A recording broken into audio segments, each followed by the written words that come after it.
Hun går på toilettet for at lægge make-up. En masse brun creme, men hun glemmer sin krop. For om lidt skal hun i byen for at gå amok. Så hun husker sin BH, der er fyldt med push-up. Hun vil besøge en veninde fra hendes folkeskole, så hun cykler derhen i en alt for kort kjole. Og folkene på cykelstien, de kigger på hende, men hun er lige glad, for hun kan lide at vise skin. Hun er med på den værste, selvom hun har en kæreste. Hun vil danse med drenge og bruge deres penge. Og når man rører ved hendes fjes, får man snask på sine fingre. Men hun er altid frisk på noget dragt, når man ringer.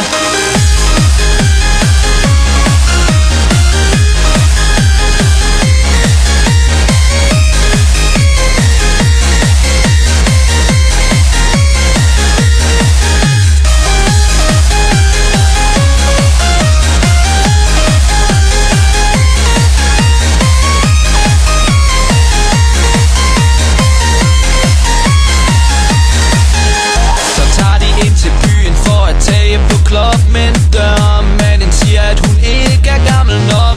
Så rører hun ved hans buks og spørger ham søg igen.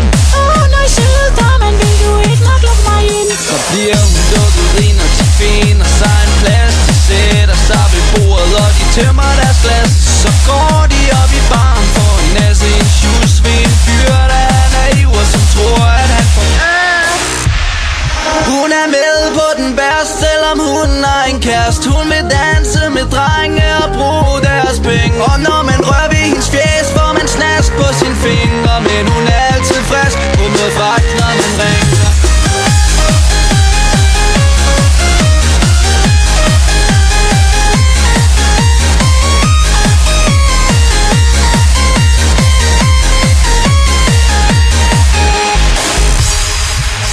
Så tager hun den naive fyr med hjem fra byen, og han vågner op til et frygteligt syn. Hendes bruncreme er væk, og hun ligner ikke lige, så han spænder ud af døren med et kæmpemæssigt skrig.